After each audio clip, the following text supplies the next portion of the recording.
try and create some pressure where you counter jungle the enemy and you get a small lead that way, and then you like try to create these picks here with the Lee Sin in the late game. But again, the problem is you just don't offer anything other than the potential kick into a kill, and if you don't pull that one off, well, you don't really do a whole lot. H2k are not gonna ban it. They're gonna ban Rumble, Shyvana, and the Hecarim once again, and see if they can keep pushing Huni on this one pick here, the Lee Sin in the top lane. Not expecting too many changes from Fnatic either, honestly. Maokai has been banned, Lula's been banned in every game from them as well. Yeah, wouldn't expect any surprises out of the bans this time around. I feel like for Fnatic, and again, they don't have to pick this first, they could just go back to the Lissandra. Yes, it's been not as effective, but it was clearly Huni's next best champion out of all these. It's a champion that is a lot easier to make big plays on, to pull off in team fights as well. For him, he's going to have a lot more impact in a team fight compared to a tank Lee Sin in that top lane. Unless Fnatic wants to run this double tank setup, well, he has to be able to adapt to something else. I mean, that's the big question, obviously. And we're going to have to wait and see what he picks in this game here. But the question is, can he play all the top laners at a high enough level that he feels confident enough picking it in a quarterfinal? If they want to run double tank. What could be their very last game. Obviously, now it's all or nothing for Fnatic. If you lose here, you're going to play for third place in Spain next week. But you're obviously not going to have the chance of going to MSI, which is what both these teams here want to do. Not to mention, you're missing out on a serious amount of the championship. Yeah, that's very true. We do see a slight mix-up. Sivir's banned away now from Yarnan. We'll see what H2k want to answer with. Last time it was a Gragas. Yeah, and we'd also had like a Thresh first picked. I mean, again, they've neutralized a lot of those must first pick champions, especially in the top lane. I think the Gragas makes a lot of sense here, and they do lock it in immediately. I really like this Sivir ban from Fnatic. I think it's the key champion for Yarnan because it allows H2k to play the team fight so aggressively as well. And we know they like to 5-on-5. They're not the team who goes in and kills you one-on-one. They are team fight focused. And also Sivir offers you this fantastic fast push ability to always pressure these lanes and get damage on the towers and just slowly chip them away. So I think that's a very smart ban from Fnatic. And obviously the Gragas is very predictable. Been the same pick for Lulix every game so far. Last time again where Fnatic did well, they went with the Nunu and Janna combo, and then they took it and gave Steelbike a Lucian, where it then turned him into somewhat of a hyper carry late game because he had the buffs of Blood Boil and the Janna shield. I think they should do the same here. Also take that Janna away from Kissing. Or of course they can also switch it up and run more of a hyper carry style on Steelbike itself. But then again, the Janna would have been fantastic for them. Yeah, but this is also a bit of a denial from Yarnan. I mean, there was that one Jinx game. It wasn't quite as impressive, but I think they're trying to also throw H2k off of picks that they'd be comfortable on, and they get a lot of damage potential out of this Jinx, a lot of mobility thanks to the Thresh as well, and they don't reveal the rest of their strategy. They have some time to think about where they want the mid, the jungle, and the top And they lane. can still go Nunu next rotation because Gragas has already been locked in and we're not expecting it to go anywhere else but the jungle for Lulix. So Fnatic can have a setup here where they really aim to protect Raynova and have a lot of fast pushing abilities on the tower with the Jinx here. And if you have enough protection, if you have a Lantern from a Thresh, that's one thing. But also what Yellowstar can do is invade into the enemy jungle, get down to deep wards, which puts enough protection for the Jinx to start pushing down towers. Because if she's standing there hitting a tower and you have no wards, and a Gragas comes in behind you and shoots you back, or a TP from the likes of a Sion, I mean, you're dead, that's it. So you need proper vision around it. You need to be able to see if H2k has any wards behind you as well before you set up this Jinx here to start taking down the towers. But once they do, that's where Steelbike can really shine. And that's also one of the reasons they picked Thresh here for Yellowstar. More roaming potential as well than a Janna. Haven't really seen Feb and Zera for a hot minute. But it was completely stopped playing it after 5.5, where there was the nerf to Xerath E, but it's still been a very good pick across nearly all other regions as one of these siege comps you can build, which Jinx would fit in okay with her fast pushing, and then you have Xerath for the long range damage and the wave clear. This is a change if they don't want to run Nunu with Jinx. This could be a top lane Rek'Sai then for, never mind. Oh, okay, we get to mix it up. Yeah. So we get the Rek'Sai lock in. There's also the Vladimir now. Okay. So this is a bit different. Very different. And Fnatic normally likes to save the mid lane pick. They can, of course, put the Vladimir mid lane, so it's a bit of a flex pick. Otherwise, it will go to Huni in the top lane. Very, very different now compared to what Fnatic has been running the last few games. This is a lot stronger in the team fights. Vladimir has become such a strong pick because all these tanks in the late game simply cannot burst him down, so he will always get to sustain back, and he, of course, scales so well into the late game. Different picks from Fnatic. Suddenly very teamfight focused from them.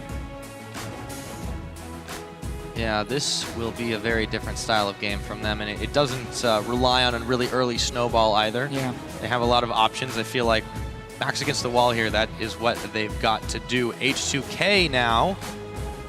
Let's see what they decide to go with. Diana was left open, and the Kog'Maw is locked in with it. So a Kog'Maw without the Lulu. Won't see no Juggermaw, but they can still protect him.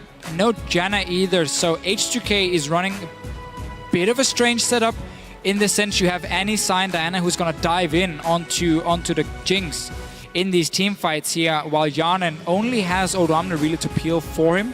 Well, I guess the Sign also will add in a lot of peel as a big front line, but normally you would have seen a Janna with it to protect it.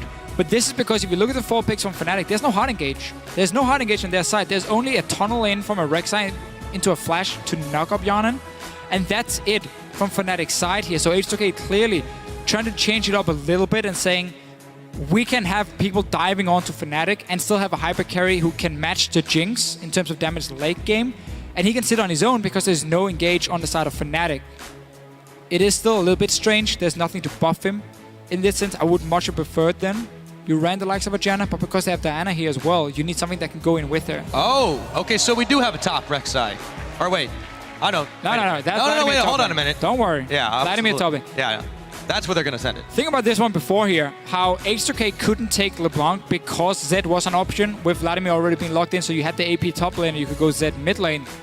Went for Diana instead and Zed into it. Funny enough, a matchup, a lot of Diana players doesn't really fear too much because you have your shield and you are very strong in the small trades in the laning phase in terms of auto attacks. If you manage to stack up your passive and then you pop your shield here to trade with the Zed. And you can build Hourglass Nash's Tooth as well, which we know Rio likes to do. And then you beat the Zed late game in terms of split pushing. So we're going to have to see here what Faberman can do. Early on in the lane, I also give it to him. And I think he should be able to control the lane at least. You got the Rek'Sai as well, where Lulix is on the fairly slow Gragas. So the mid lane pressure here is fantastic for Fnatic. If they manage to control that and force Lulix to invest time around it, that means that Vladimir is safe in the top lane to just sit and farm against a Sign who's not going to kill him in forever, basically. And meanwhile, you got the Jinx Thresh in the bottom lane, which mainly just want to farm in this sense here. And then it's going to be about what can Huni do on a Vladimir suddenly compared to a Lee Sin. I mean, we're talking very different picks. We will see. But why don't you guys at home let us know if the favors change in this must-win game for Fnatic? Come on! Tweet us at LML Esports with H2k win or FNC win. We're going to check that one out in just a minute. The crowd has not stopped this hype. And here we go, on to the Rift. H2k 2-1 over Fnatic. And if we really take a look at Fnatic's comp here, there's no tank from them. You're running Rek'Sai, one of their junglers left, which obviously benefits from her early aggression. Needs to snowball as a jungler, or she gets outskilled by these Cinderhulk junglers like a Gragas in terms of team fights. You have the Vladimir, who's gonna go for Outlast, who's gonna go somewhat tanky in that sense. He might not even go Outlast in this game here. There's quite a lot of magic damage from H2k, but we typically see it. So you're not a massive tank there either. And the only protection there is for him is Yellow Star for Steelbike Jinx. So late game, H2k has so much to dive onto him and so little to protect him from Fnatic. That's very, very scary. Huni runs right into Odoamne here and Lulex as well. He's going to be in some serious trouble. He's going to pool immediately, level 1ing that one, and Rainover runs in. I want to force him to flash. Run in interference, and yes, Huni's going to have to pop his flash. Not the greatest way to start your game. Look at Huni and the player camp here. Not happy about that one. Not the same player we've seen all split long as in this series here against H2k. Anyhow, again, the comp on Fnatic, in order for Faberman to be useful, he has to win his laning phase. Otherwise, the Diana can't beat him late game and split push. So he's not going to offer anything there.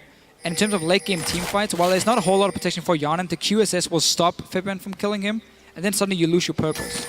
As a Z, if you cannot split push and win that way, if you cannot dive the backline either, you don't offer a whole lot. And again, there's so little protection for Steelback. If H2k gets a good lead and gets these two tanks rolling, they're gonna make it impossible for Steelback to do anything. So, mid lane matchup as well. Diana can start club 5. Zed will always go for the long sort of 3 potions, and then we just see these early trades here where this is so good for Diana because she can keep getting these hits on the minions, so she stacks up her passive, and then she simply just sits on it and says, okay, you want to come trade with me? I'm going to smack you in the face with my passive every single time and do a lot of damage on it. Obviously, she's less mobile, which means you can't gank her, which is what we're going to have to see from Raynova. He has to be so active on this Rek'Sai to snowball Fnatic in this early game. Otherwise, because they're not running double tank, they can struggle late in the game.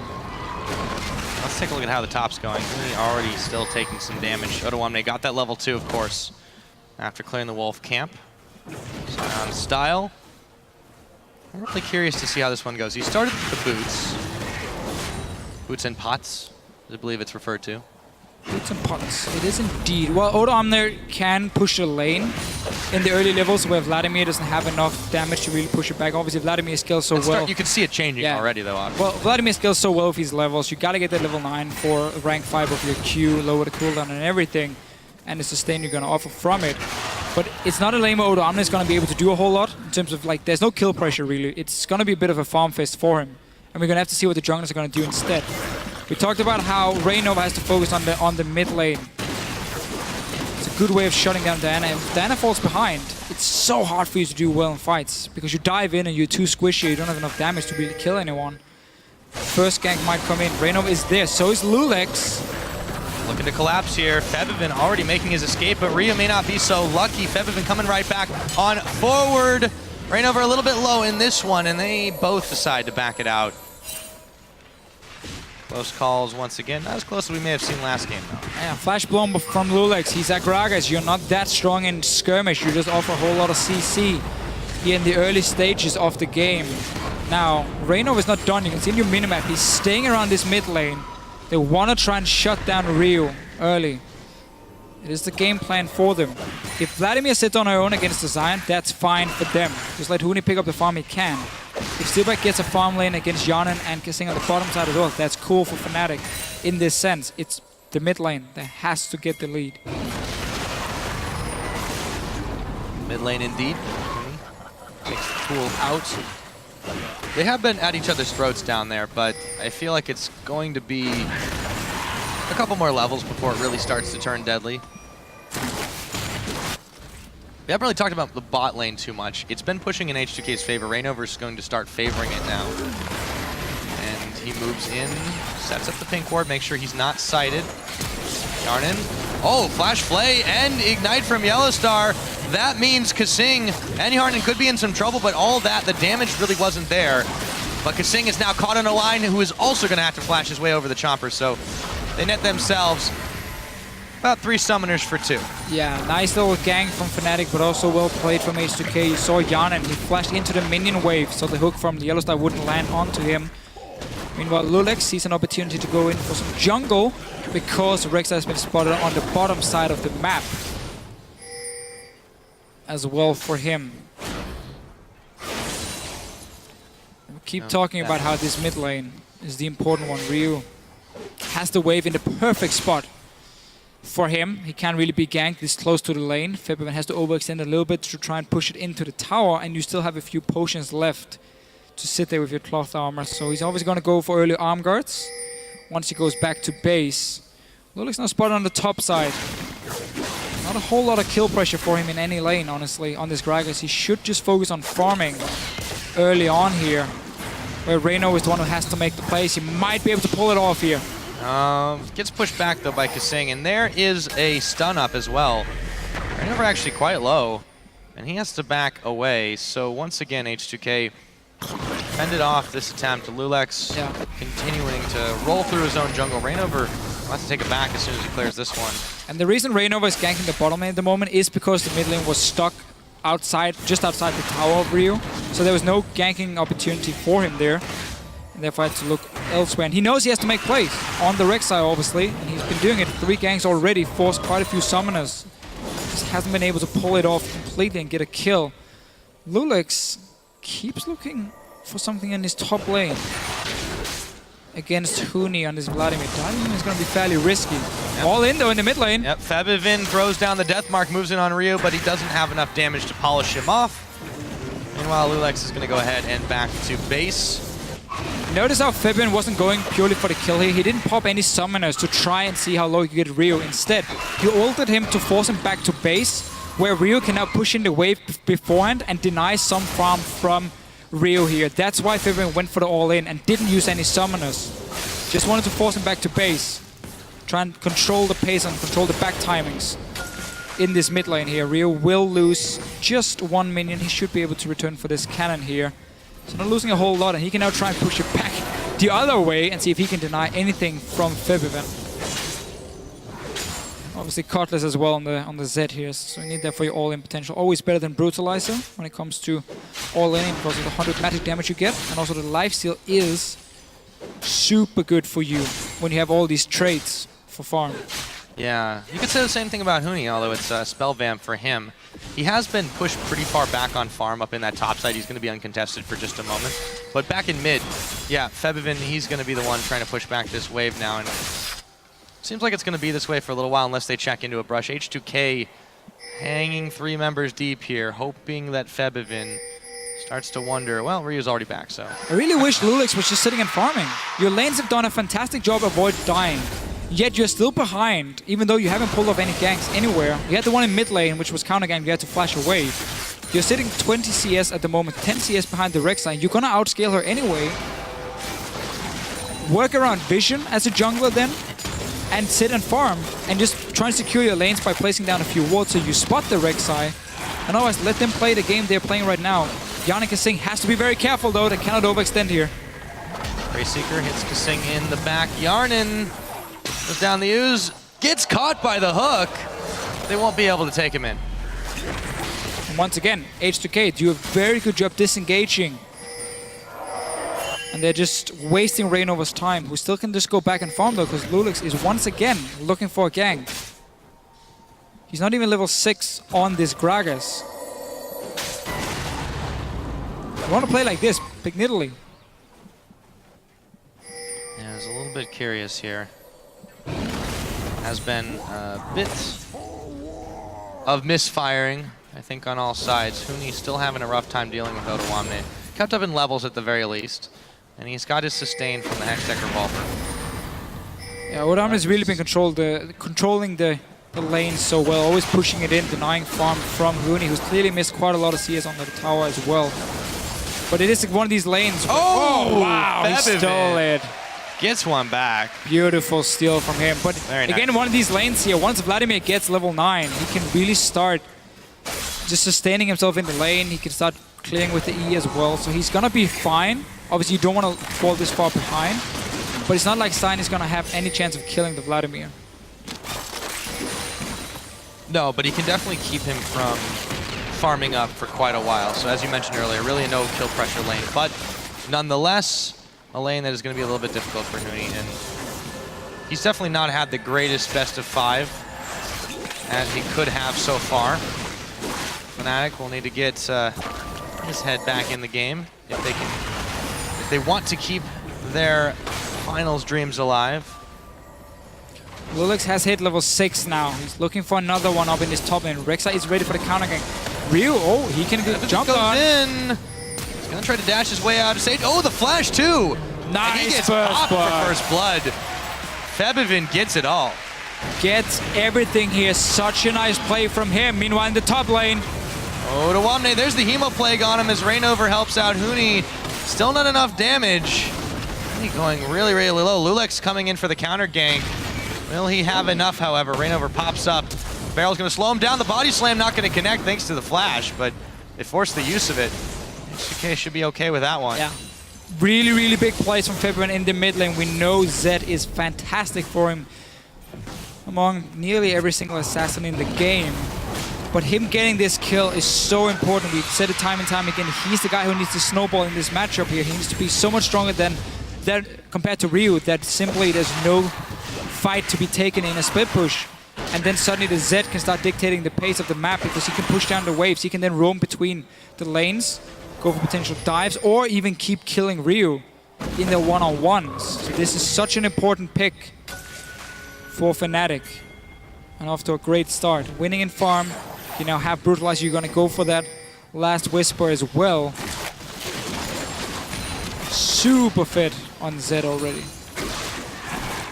CS advantage coupled with that kill is definitely going to make it hard for Ryu to trade out. Forget he was able to snipe the blue buff away too, so already frustrating Ryu in this game. Picks up his own now as he gets ready to head back to lane. No dragons have really been eyeballed. It's been about 12 minutes into the game. Another low kill score so far, but H2k, they want this pace. However, they are falling further and further behind in this time around. Yeah, that's the thing. Fnatic obviously need items on the Z first before they can start split pushing with him or roaming between the lanes, and that's what they're waiting for.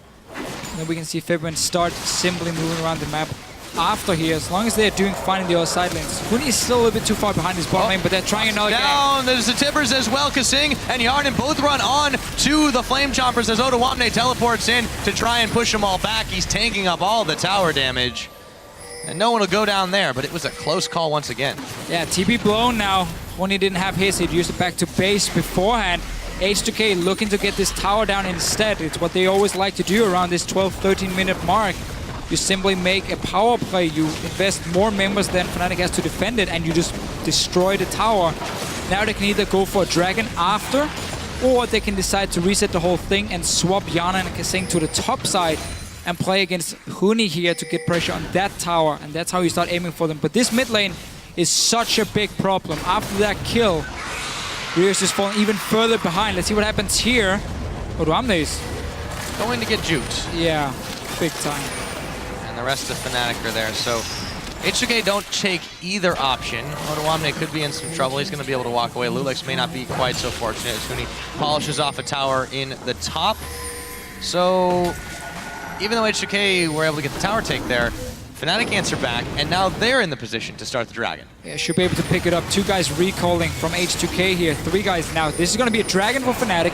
They got the top tower as well, and nobody died. So they trade towers and pick up a dragon. Definitely in favor of them. Also, look at the wave on the bottom lane. That's going to be pushing up, I believe, towards H2k. So that's a wave Odoamne can pick up. And now we see the move from Yanin and Kasing, swapping up the lanes a little bit, moving mid instead. There's also what you do sometimes if you fear for your AD carry that he's gonna get ganked and killed, or he's gonna get in like a one-on-one situation against the Z, then you put him mid lane with his support, and that's a very short lane, so it's easy for you to come down or back down to your own tower, and you can safely sit and farm, or you don't have to worry about being stuck in a side lane and suddenly killed by an assassin who comes in. So that's basically what H2k is doing, and trying to get some pressure on this mid tower at the same time. They'll be able to do it. Sing this time barely left Yarnin alone.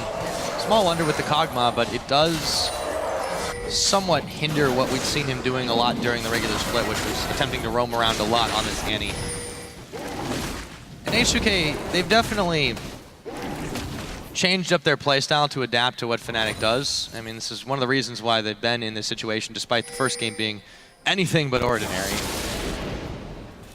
Yeah, they're in a good situation overall, even if this game, in this lead is still Fnatic's. They have to deal with the Z though. Yeah, no matter what happens here in this series, in this game, these two teams are just fantastic stories, honestly. Fnatic losing 4 members, only Yellow Stars stayed. Completely new team, a lot of rookies coming in. I mean, Huni was straight out of solo queue in Korea, was on the practice team of Samsung. And that was it, never played OGN or anything. Into the LCS with him, they got Raynova, could be a bit of a translator for him. And then H2k on their side, I mean, Ryu itself, the guy who struggled in Europe to do anything because he simply couldn't communicate properly. And I saw an interview with Prolly where he talked about how Kasing joining was fantastic for the team because Kasing offered so much communication that made it easier for everyone else to play because they didn't have to worry too much about timers and everything because that was Kasing's job. And then the second big thing for them was that Ryu just got better and better at communicating. He got to learn the phrases and the terms you use in the game. And that suddenly allowed him also to become a bit of a shot caller. He used to be one of the main shot callers for KT Bullets when he played in Korea. Now that he can communicate properly, he can make some calls, he can make some plays, and he's super, super smart. And that's helped H2k together with Kasing joining.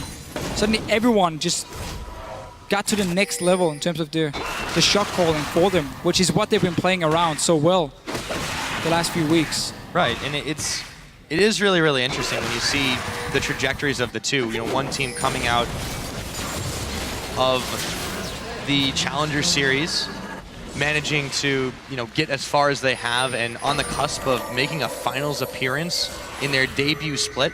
And then Fnatic, a team that, you know, basically reformed under Yellowstar's leadership and has become this whole new power that nobody really expected. I mean, this has just been amazing how the trajectory's gone, but let's see what happens here. Ryu might have bitten off more than he could chew here, but maybe he can find Reignover. Not quite enough. And Reignover is able to meanwhile though, that one. Here's the thing. H2k has 3 guys in the mid lane, so they're gonna push in on these towers. Lulik's getting caught. Tower's down though. Lulik's trying to away the rocket. Will whiz by his left ear. All right, I should say. Huni flashing in. Yellowstar's one that is going to pick up that kill, however. Kasing now. Deathmark is on to Yarnan. Enough damage. That will be Kasing is just getting chased around. Febivin comes up with the double kill. And just like that, 3 more members of H2k down, and it might be some tower pushing time. This is what happens now when you're starting to lose your side lanes. We saw Febivin from that bottom lane. He could just roam freely from the bottom side up to mid lane and join his team. Same happened with Huni in the top lane after the kill onto Ryu here. H2k is suddenly collapsing. And the entire map is now open. You got a 3-0 Z that nobody can do anything against. Meanwhile, even Huni gets a few kills. This is such a good setup by Yellowstar and Steelback. Yes, they lose the tower, but by getting Lulik so low, it's super easy. Look at the minimap now. Huni roam from top lane, and then Febivin roaming from the bottom lane. Nothing the members in H2k can do after they already got caught on the tower. And they would just end up dying, all of them. The single target Tibbers on Huni too. It was a bit of a panic moment, I feel like. There just really wasn't anything that they could do after that. And it was just cleanup city. Reignover was coming around the side anyways. So just like that, Fnatic have gotten themselves out to an impressive lead. There's going to be another minute and 10 seconds until the Dragon comes up. They've already secured the first one. But if Fnatic can keep forcing H2k to start fights, whether they're disadvantageous or not, I feel like they can definitely outplay thanks to Febivin Zed right now. Oh, for sure. The rest of the members have been positioning quite well. Fnatic should just stick to 1-3-1. The Sign is never going to be able to do anything against Zed. It's just a matter of time before Febivin might even be able to jump onto Odoamne and kill him. And then that bot lane tower is suddenly open. Otherwise, you force Sign to sit back and defend his own tower, and you just keep roaming like Febivin is doing now. He gets another pick. Another death mark on to Kasing. This time, the Tibbers lands on him. Febivin shadow steps back. Yarnan, though, is going to be the target. The rocket won't hit him. Meanwhile, a shutdown goes over to Odoamne as he picks off Febivin. Huni is going to finish off Yarnan, however. Steelback trying to move away the Acathian surprise. A ton of damage there, and a double kill comes in for Odoamne. The fight's going haywire. It's been a 2-for-2 so far with a double kill onto Huni, looking for even more, but Ryu wasn't finished off there. And the Praise Seeker doesn't hit either. Misfires in all directions, but maybe they can pick off Odoamne finally. 3 members of Fnatic collapsing on him. The barrel comes out to push him away. Will it be enough to save Odoamne's life? Oh. No, it won't, because the hook comes in and he goes down. So Fnatic in the end here ends up winning the fight. It was a bit harder than expected, but we saw the same play. You push the 2 side lanes from Huni and Febivin, and then you just roam before H2k to that mid lane here where the fights are starting. Febivin coming in at first. Good stun from Kasing onto him here, stopping a lot of the damage and forcing him to go back. TP behind from Odoamne, but now, as you can see, Huni is about to join, and while they get a good pick on Febivin, damage is running out for H2k. Yarnan ends up going down, another kill for the Vladimir. And we can see the playstyle from Fnatic and how hard it is for H2k to do anything because they're not strong enough in the side lanes to stop them from just keep pushing them down, push down the minions, roam in mid. Now that being said, H2k were able to salvage some kills out of that situation. I feel like also they didn't lose as many members. It just seemed that Fnatic misprioritized where they were going. They didn't finish off exactly where they needed to, so Ryu made it out alive after that. But all the same, they secured themselves a Dragon here. They're up several kills, they're up several thousand gold. And yeah, it really is. The side lane pressure is not working in H2k's favor until maybe now when Yarnan brings a big wave up there, Kasing at his back, but it looks like we could have a collapse on our hands. Steelback's there to try and push him away, but won't be able to in time. So what H2k did here is what you have to do if you're falling this far behind and you cannot team fight over objectives, is you trade. So when they go for Dragon, you push the top wave and you take that one down, because there's obviously not enough members to defend it, and that's exactly what H2k pulled off here. Problem is, look at your minimap once again. Huni and Febrin is on their way, picking a fight on the way as well. Oh, Lulex tries to knock him back. Ryu also very low. Febvin has turned his attention there, and now back to the top side. We'll see what can happen as the rocket isn't needed. Febvin comes with a pick on Kasing, but he still gets a kill onto Ryu. Oh boy. Fnatic is getting everything. They're getting everything. H2k tried to do what they could do here and trade the tower for that dragon. Maybe try and get a second one on the bottom side. But all the kills are going over to Fnatic. They keep roaming around the map. It's all started with this Zed being so strong. Solo killing Ryu in the mid lane. As Dalo is sitting and watching the game as well. We might go to game 5 here, Pyra. We very Unless well Fnatic manage to mess this one up, then we will go to Let's see what just happened, though. I mean, that was crazy. So, Odom is stuck in the bottom lane. There's only 4 guys from H2k here. Huni spots them at first. Obviously, 2-on-2 fight is heavily in favor of Fnatic, while the rest of the team will get a pick on the Kasing. He flashes, and then Steelback, I believe he's like, he would almost hit Kasing. Oh, he would actually have hit him. And then he gets another one. And then you get Baron as well for them. Oh, at least Lulex made it out. So Fnatic now definitely controlling the pace of this game. They secure the Baron, of course.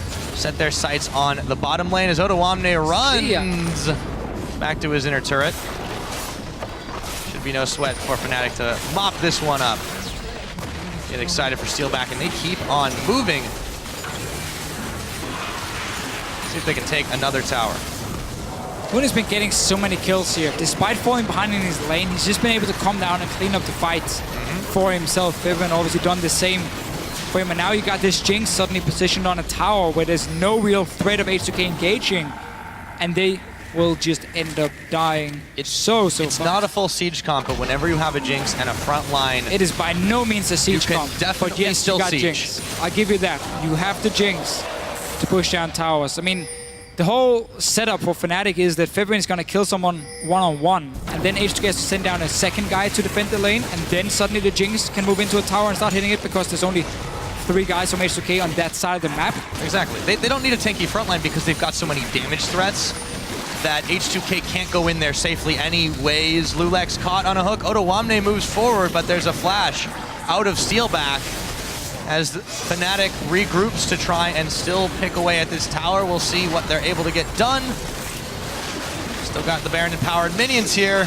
Hook's going to connect on Odoamne. They throw down the Flame Chompers. His health bar starts to go down. Not fast enough, however.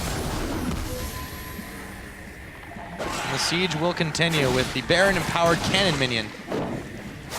No flash. Not quite dead yet. No flash for Kasing, so he can't start the fight. You have no ulti from Odoamne, so he can't do it either. Lulex is the only one to try and shoot someone back. There's no flash for Steelback. That can be the way for H2k to start it, but it's going to be so hard. There we go. Fnatic, yeah. Huni. He went around the side. He is able to force H2k back. They take themselves another tower. Odoamne sends out a big Roar of the Slayer to try and push them and push a minion back into him. Fnatic, I think, have had enough for now. They will back to base with a lot of gold in their pockets. A lot of gold, and still a Zed that can do whatever he wants on the map. Nobody can stop Febvin in this game here. They won't be able to for another 10-15 minutes at least. Diana, he will eventually do well, but not when you've been set this far behind, as Rio has here in this game.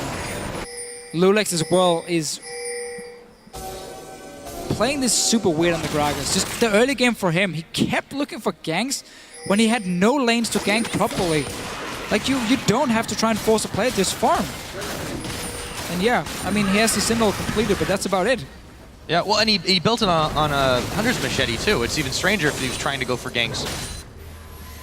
The fact that he let himself get so far behind to Reignover when Reignover wasn't being super effective to start this one off is a little strange. We'll see what happens here, though. Odoamne goes in, gets caught on the retreat path and pulled in, but he flashes. May not live, though. The rocket hits him in the back of the head. He'll try to cause some havoc as the rest of Fnatic move forward, but Yellowstar might have been a little bit too hasty. Odoamne's secondary will finally go down as Ryu chases through, steal back, and it's going to be Lulex picking him up, but Ryu not quite done just yet. Lulex trying to bait a little bit more out as Yellowstar is fighting with Ryu here. He's going to be able to pick him off, though. Just enough health reserves, and it is a 4-for-1 going over to Fnatic. Daylor cracks a smile after that fight. I would too. He's ready for game 5 now, and I think Fnatic has finally realized that Lee Sin top is not the way to go for them. Looking a lot better in this game here. Obviously, the entire early game has been in their favor, with starting with Febiven being an absolute monster on this Zed. Still chasing Lulex. Run around for a while. Not if he's on the hook, but he does juke Reignover for just a minute. There's Lulex going down. Took him a little while. Meanwhile, Dragon's back up. So now Fnatic, again, this will be their third. But let's see this fight again. We see here why Thresh with Jinx is so good, because you offer her this escape tool with the Lantern so she can get out of bad situations. And now, Odoamne just caught. There's nothing you can do at this point. You get to execute in the very end from Steelback. Gets excited. And while Ryu can dive on and kill Steelback here, the rest of the team, I mean, if you look at the back here in H2k, they're just going to get destroyed by Febiven and Huni in the end. Even gets all the minions for himself. Farming while fighting. That's what you call multitasking, Deficio. Yeah, with that, they pick up another Dragon. That is their number 3. As Febiven has a little chuckle. They know. At least they suspect strongly that this is going to another game. 28.5 minutes in. Fnatic holding a massive edge over H2k. And really not a whole lot H2k can do at this point, because you need time. It's the only way of starting winning fights later is by getting tanky enough on the Gragas and the Sion, getting Yarnan obviously up to a point where he can become a hyper carry, and Fnatic's not going to give you that time. They can start setting up Barons, force you into a team fight there, give you over the Baron, and then suddenly your base is going to be open because you still can't do anything against the Zed.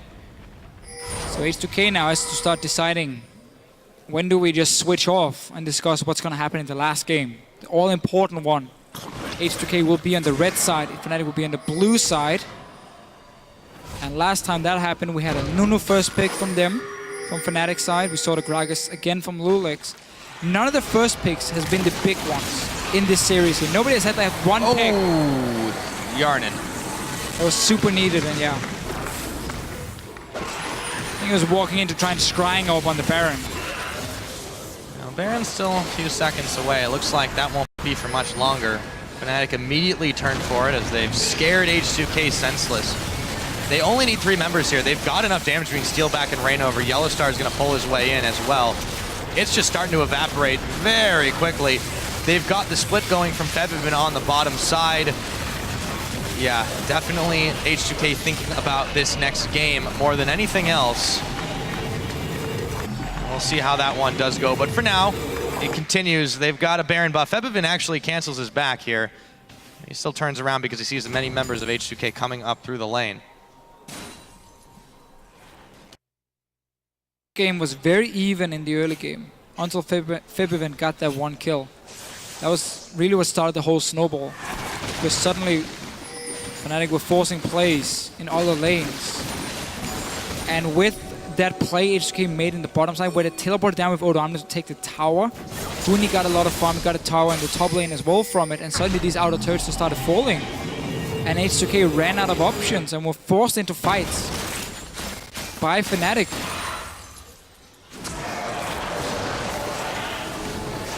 Yeah, and it just kind of started snowballing from there. They've been able to amass themselves a serious gold lead in this one. Well over 10,000, about 16 at this point. And counting, Steelback just gobbles up farm through the H2k jungle. They set their sights on the top lane. Let's see what they can get done here. Things getting pumped down, Steelback. Yellowstar in the front. Gathering up a little bit of aggro, and let's see what they can make happen here. H2k in mass to defend. There are Baron-empowered minions here. He's going to take a little bit of damage. The Flame Choppers are down to deter Yarnan from going any closer. Staying on rocket form. Steelback still gets some serious damage, but he takes a lot in return. This is the chance. This is the chance. Hemoplague's been thrown down. Huni going really low as he pulls away, hoping to get out from Ryu, but he's going incredibly low. Lulex, he could go down. Yes, he does. It's Rainover picking it up, and he's running wild in the back. Huni has managed to stay alive. Febiven gets the Tibbers on him as he flashes forward to try and pick up Kasing and avoid the Acathian surprise. And it's a double kill going over to Rainover. Otawamne caught in a hook, forced to retreat from his own base. Fnatic train wrecking through H2k's base, and 32 minutes into this game, we'll see how it goes with the rest of the Nexus turrets falling, but Deficio, Fnatic really wanting this one. Looks like we're going to game number 5. Yeah, and unlike that game 2 where Fnatic still managed to win, they did fall slightly behind to H2k in the mid-game, then came back. This game here was all about Fnatic. From that first spot in the mid lane from Febiven, H2k had no chance. They were so far behind from that. Not a single time in this game did we have what we consider a very close fight. I mean, I guess there was the one in mid lane, ended up in a 3-for-2, but that was it. Like, there's no situation where we were like, okay, H2k has a chance to get back in the game here now. Get back in the game. No, Fnatic, they controlled everything. All led by Febiven on the Z here. Last picked, obviously, into Diana. This is such an important thing for Fnatic too, because this is the first time in the series that they have totally controlled a game, and it's really, really worth it for them to get that right before the last game, because you build the momentum. You start making maybe H2k question some of their own choices, not necessarily the picks. I mean, I feel like Kog'Maw was a bit debatable, but importantly, Huni managed to pick a champion that he was able to play very comfortably. He did look a little worried to start the game off. Yeah. But it still was very, very effective in conjunction with the Fed Z. I guess there's probably not a lot that isn't, but it worked a lot better than Lee Sin. Yeah, that's for sure. A lot better in the team fights, but so will nearly everything in the game. Yeah. Still, what does H2k do now? You're back on the red side, so you have the last pick, which means if Z comes in from Febiven here as his pick. Now, I don't know if we have an Urgot pick from the likes of Rio, but that would have been fantastic into Z. So that is what we have seen from other teams in other regions where, like, you cannot blind pick Z anymore because there are counters like Urgot who will beat him in lane. I'm not sure if that's an option for H2k. Otherwise, if the Z comes in as a blind pick, we're going to have to see where Rio plays into it. He can go for the same matchup, but the problem was he fell behind, mainly also due to Rainover coming in twice with some ganks that really gave quite an edge to Febiven, but he fell behind in farm, and then he died one-on-one, purely nothing else, just an outplay from Febiven. That cannot happen again, because then you're going to lose the game. Yeah. Well, with that said and done, we've wrapped up 4 games so far, guys, but we're going to be heading to number 5 now for a look at how we got all the way there. We're going to send it over to Shox and company at the analyst desk. Thank you so much, Pyra. Yes, we're going to a Game 5. That's exactly what we want in a semi-final. And, well, Fnatic very convincingly bringing it to Game 5. And picks and bans, absolutely crucial. And one pick in particular from the side of H2k, we had a lot to say about that. Kog'Maw. Well, let's start by talking about the Kog'Maw and Dentist. And as I said, I know you really disliked it. Yeah, I don't like the Kog'Maw at all. Like, especially it was picked last rotation. And with what has been picked before and what was build up by H2k, that just doesn't scream like a Kog'Maw. The Kog'Maw in that situation has no protection. The Annie and the Kog'Maw has no lane dominance, and that is everything you want with the Annie lock-in. So you want Graves, you want strong laners, you want Draven. I want Draven. But Graves Annie is a lane that just 100% works. The Kog'Maw offers nothing, as we can see on the screen now.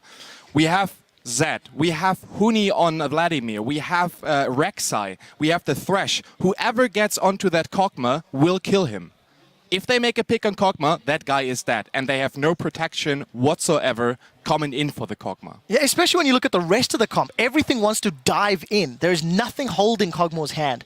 I do want to touch on Fnatic. I do think they need some praise, despite it being very late in the series. They adjusted their jungle pick to something that Rainover has done excessively well with during the regular split. And very importantly, Huni moves away from a non-smite top laner, a non-tank top laner, and lo and behold, he has a fantastic game. He was forced to flash early, start W on Vladimir. He still bounced back and got into a fantastic position. We've talked about Huni's champion pool several times during the split, and it's showing in this series as well. When he's on a carry, AP, mage, damage dealer, he does well. When he's on a tank, utility, team-based champion top, he doesn't perform to the same level. Yeah, troll pool to expand the champion pool. And just a quick stat, 12 AP champions picked for Huni in the regular season. Fnatic went 9-3 with it, and it shows how comfortable he is. I absolutely believe if they would have gotten the Vladimir, the Lissandra, anything else, 1 or 2 games earlier, this series would already been over. The Lee Sin didn't work, Huni had no impact on the games whatsoever, and we saw what that guy is capable of doing if you give him what he needs. The Vladimir, flawless. Yeah, and he also looked incredibly comfortable on it and the way he moved on it. Let's pull one of the replays up on the screen showcasing, I think, showing how the Kog'Maw, if you get caught out of position, it's not going to go well for you. Yeah, just before this team fight, they'd also been able to kill Ryu up top, and the teleport from Huni to come down to the middle lane. Look how easy Huni's just going to run Kasing and Hyanin down. That's what you want to do as a Vladimir. You want to come in the flank, and as we can see, insane skills by Huni. He does the flank perfectly, pulls in, pulls out the R, and then just kills them. With Zed and Vladimir coming from the flank, there's not much to do for the carries. No, definitely not. And I also think we have to give a couple of minutes to Febiven. Again, it's the swing in the mid lane where either Ryu or Febiven just grabs control of the entire match. It took Febiven 2 or 3 attempts before he was able to solo Ryu, and I'm saying that like it's a bad thing. It is a favorable matchup. It's one that he played well, and the moment there was an item advantage, Febiven pressed it home, got a kill solo in lane, and then just ran away with the match. Yeah, Zed was banned away from him 10 times in the regular season. It actually wasn't banned out in any of the previous games or in the semi-final, but just shows that how adaptive you have to be and how many things you have to keep into account when you're in a best-of-5 series, that you forget that Febiven's Zed is still up and how he does on that. Looking at some other things, our featured matchup wasn't in the mid lane, it was in the bottom lane. And for me, looking at the entire split since Kasing came in, it is actually surprising that in the first game he was absolutely dominating on Annie, but we haven't seen that same level of control out of him in the other games. Not entirely, and I don't really know why not, because he transitioned to the Thresh. So as you said, game 1, Kasing put H2k on their back and did well. Then the Thresh didn't land hooks. Similarly for Yellowstar, he was not super impactful in games 1 and 2 or even 3 to an extent, but this matchup, death sentence after death at the mid game, despite what Huni and Febiven were doing, a lot of those kills and setups was thanks to the fact that Yellowstar was, soloing people one after the other. I think it was a chain of 4 or 5 hooks in a row that he landed. Yellowstar understood what he had to do as, obviously understood what he had to do in the Thresh. He's an excellent Thresh player, but he gave Jinx what he needs, the escape, the reliable escape with the Lantern, and he did it perfectly in almost every single team fight that came into the mid game. He made the picks, he did the peeling. It was just free damage for Steelback all team fight long. You can't do it any better. While Kasing, in this series so far, dominating first game performance, then in the loss, rather non-existent, and then going on to the series, not a huge factor. This is the first game from picks and bans. You could look at the team comps and go, okay, let's exclude Lee. I very heavily favor Fnatic's comp because of the Kog'Maw, because of the options that it would have to actually solo him out. And the other interesting thing is every single team that has picked blue side has lost their respective game. So, games 1-3 was Fnatic's choice. They lost 2 and 4 H2Ks. They've lost. The red side ability to counterpick is showing up in this particular series more than it has in the past, and it's just an interesting trend to keep track of. Yep, and very interesting going into game 5, the counterpicking and picks and bans. And I have the feeling that Fnatic, with this good adaptation in Vladimir, it will free them up so much, because either H2k has to go ban out of Vladimir or not ban out of Vladimir and let him have it and leave out some of the other things that they've banned out before, like a Hecarim, like a Rumble, like a Shyvana, and then Fnatic will be able to go for that, and I feel like they are in a very good position for that game 5. Yes, they absolutely are. If you ask me, the Vladimir ban is highly likely coming in. And if you want to ban the Vladimir, you have to sacrifice one of the others. If you're H2k, you saw Fnatic running that's my teleport top laner in 3 games. And in 3 games, it was almost a non-factor. Yeah. So looking at the ban so far for H2k, what top laner are going to take out? It will be the Shyvana, if you ask me. And then it comes all down. How good is the Shyvana? how impactful can Huni be in that game as a Smite teleport top laner, and what does H2k do against that? It's all mental now. Yeah, I think so too. The momentum has shifted in Fnatic's favor quite heavily. The fact that there's heavy top lane focus as far as bans are concerned now has to add in the threat of the Vlad. The other two outside of Shyvana that H2k have banned in every single game was Rumble and Hecarim. And we know how terrifying Huni can be on those champions. So the only thing that is theoretically stopping Fnatic from winning Game 5 is themselves. If they get themselves baited into this mindset that a Smite TP top lane is the only way to go, it might not work because it hasn't been super impactful yet. Yeah, and the thing we've seen the trend continue, that H2k does have to be pretty far ahead, and if they fall behind versus a team like Fnatic, there's not much they can do. So how should they be looking at this next game? Should they be looking at more aggressive picks?